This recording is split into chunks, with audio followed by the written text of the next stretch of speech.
back to the chemtrails. Yeah. There's people have had so many questions from people like, what is the program? And I don't know if you know. Hopefully, you know more than I do about it. But I can't tell any. I said, I'm getting reports about biologicals. I'm seeing people getting really sick after they do this heavy spraying. I'm hearing so many different agendas. I said, I don't even know where to start on this. And maybe it's all the above. I think once you go out and secure a fleet of globally probably upwards of 2,500 aircraft, and you outfit them with who knows what kind of surveillance equipment and dispersing technologies and payload capacities, and there are so many things you can do with it.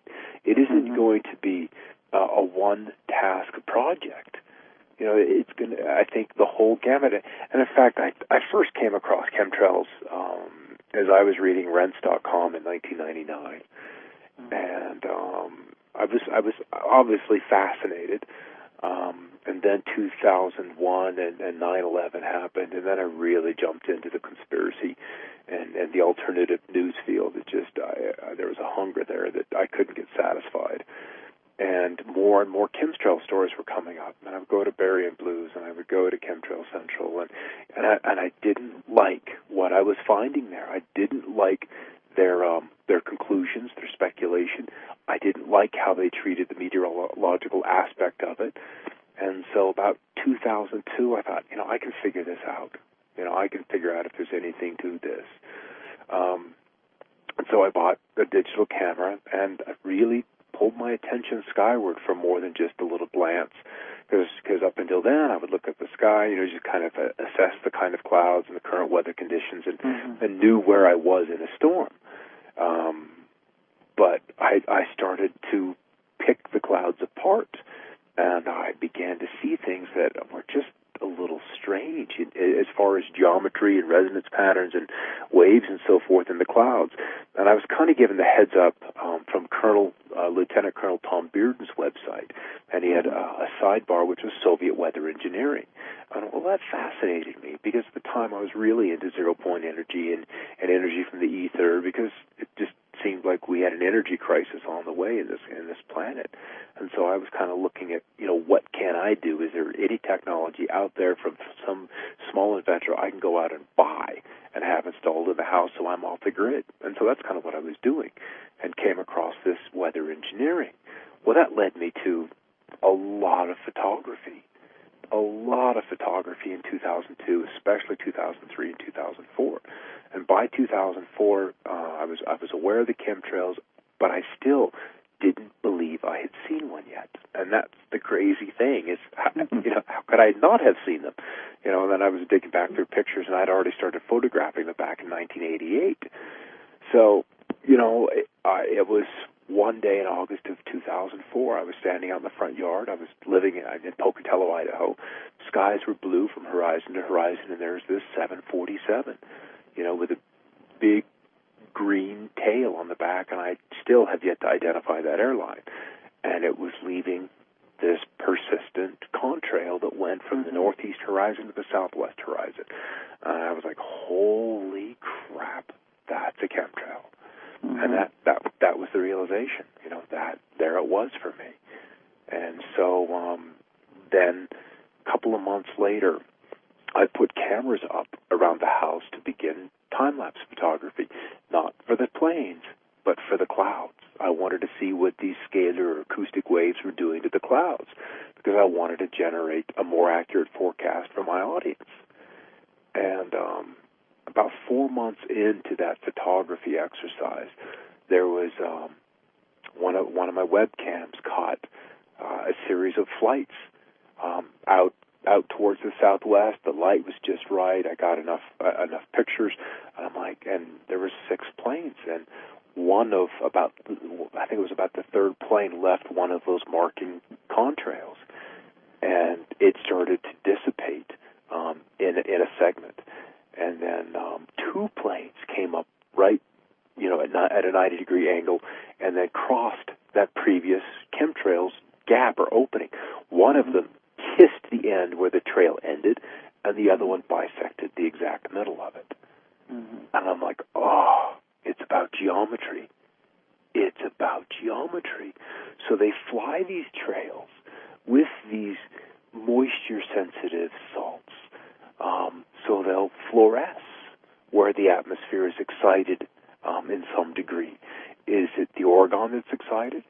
Is it because at that spot there is a lift in the atmosphere? Is there an ascending wave? I didn't know. But ultimately, I've seen all of those examples and have photographed all those examples. But as I'll sit out here, and watch the sky and watch the planes, there are two sets of aircraft. There's aircraft that probably carry passengers, and they're on regular routes, and they largely fly the short chemtrails, the ones that dissipate in 2, 3, 4, 5 seconds.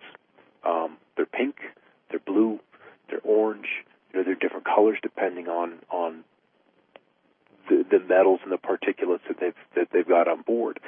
And I think the technology that they're using requires that there be a certain particulate per cubic meter, per cubic yard, constantly up there, so they have a grip or a hold on the atmosphere, so that they can propagate their waves and see them through certain frequencies from satellites in space.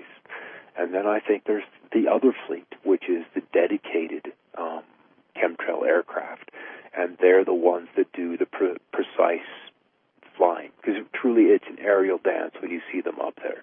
The precision is utterly stunning, and that leads me to think that they're participating in their introduction of the vibrations of the resonances into the atmosphere, along with some of these ground-based technologies. So that's just one man's view. Yeah. From the top of the mountain. yeah, I think it's pretty accurate. We've watched these planes come in, and then they make a hard U-turn, two of them, at the same time, and then they go back the other way. Yep. And so we've got that on film, too. And I just said, okay, name me one airliner that goes halfway to its destination and then makes a hard U-turn and goes back the other way. And then we have these other... Tokyo. Yeah, like, oh, shoot, we forgot some luggage. We got to go back, I go, they just don't do that. And then then I saw this other one. I saw two jetliners taken off from Portland Airport, go up, and they crossed pretty close to this chemtrailer, and all the way up, didn't leave a trail, all the way up, past it, went up through it, past it, and here's this big, thick chemtrail, horizon to horizon, going by, and so you have to ask, okay, why is that plane leaving a massive chemtrail, and the other two, which actually, went right next to it, one went in front, one went behind it, and went from a lower elevation to even higher elevation than this one. Why didn't they leave a chemtrail if this is some kind of ice condensation program a contrail, So anyway, it's just a straight up just engine exhaust. Then they should be behaving substantially similar. Exactly. Yeah, and they don't, and that's because it's not engine exhaust. But you try telling that to meteorology students and other TV weathermen. It's really it's a lot more work than I thought it would be. Yeah, I really thought they'd be more open-minded, but they're locked in their little world, and you just have to let them be. Oh yeah, we've done tests here on the water and things like that. And I know in Mount Shasta they did tests there, and they found out just extreme levels of barium and aluminum and things that went way off the charts of where you're supposed to notify the EPA, who won't touch it either.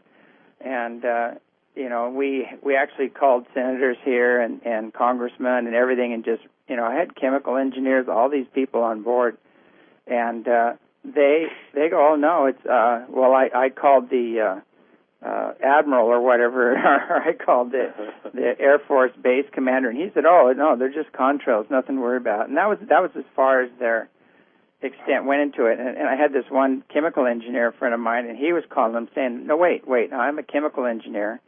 I have friends that are pilots and everything. We're watching this. We're taking samples. you're not doing any research at all, and you're making these statements just off of what somebody said, and they're saying your statements don't correspond with the facts and with the data. It's a no-brainer, but it's amazing that one of the people that we talked to, she went and looked into it and talked to an Air Force official, and basically he told her, if you love your family and if you want to continue in your career, you'll shut up. Yes.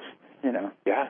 Well, and it scared the hell out of her. Well, so I mean, imagine what would happen if on the weekend edition of USA Today, the truth were told about all of these weather disasters that have happened, not just in the States, but globally for the last 30, 40 years.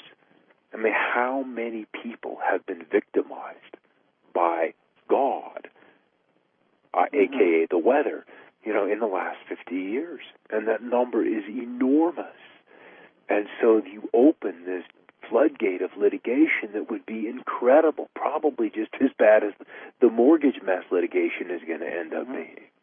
And that's one of the reasons why there is incredible incentive for them not to let the secret out. So, and it may be that, once that does come to light and there is that public understanding, we're just going to have to literally, just say that was then and this is now. And we just have to move forward without, trying to litigate and deal with the look what you did to me mentality that, is so prevalent in this society with our need to sue. And I don't think the American consciousness is adult enough to do that. They're just not big enough. They definitely haven't shown that in the past. No. We were talking about earlier about how we need to have some kind of truth and forgiveness panel, like just some good old boys, and girls that don't have any agenda or anything, that and they're going to be on these panels and they're going to oversee this.